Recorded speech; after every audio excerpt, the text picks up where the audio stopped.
Before I begin this video, I'd like to mention that everything I say is subjective to me. Also, if you disagree with me, express your opinion in a civilized way. But anyways, on with the video.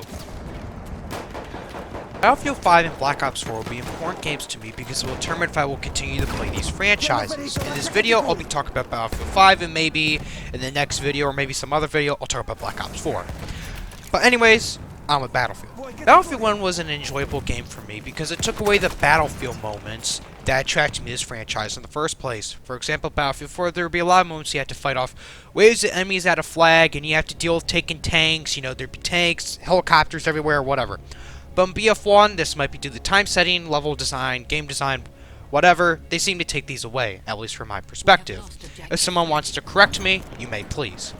Not to mention, a lot of the maps in this game didn't have a variety of engagement ranges. Instead, it was either crazy close quarters or long range, Cinquint Scar, which wasn't really enjoyable for me, and it led to kind of boring map design where I was just running out in open space getting sniped.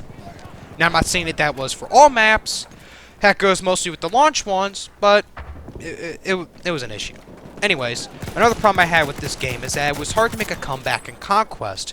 While in BF4, you could get comebacks easily if you worked with your team.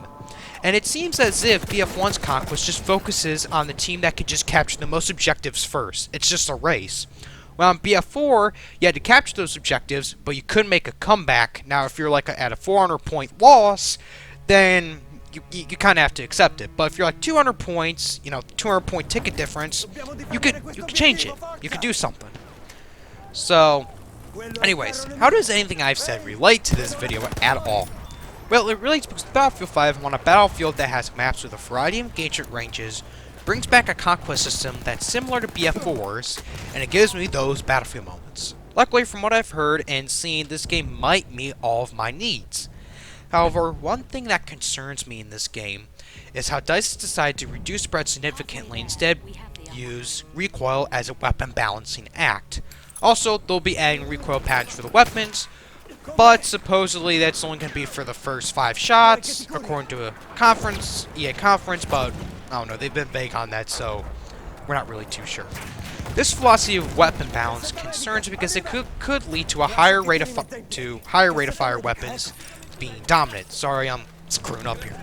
Anyways, for example, an MP40 could have a rate of fire of 550 with a maximum damage of 28 and a minimum damage of 15.4, while a Tommy gun could dish out the same damage but 700 rounds per minute. Now, you might say, oh, they'll balance it with recoil. The Tommy gun will have higher recoil. But here's the thing, what if somebody masters that recoil? Then it's objectively better than the MP40. And this is where the issue lies. I'm scared that it's going to be higher rate of fire weapons, they're just going to be objectively better. Now, if they add horizontal recoil, tons of for the higher rate of fire weapons, then maybe they could get away with this design, but I'm not too sure.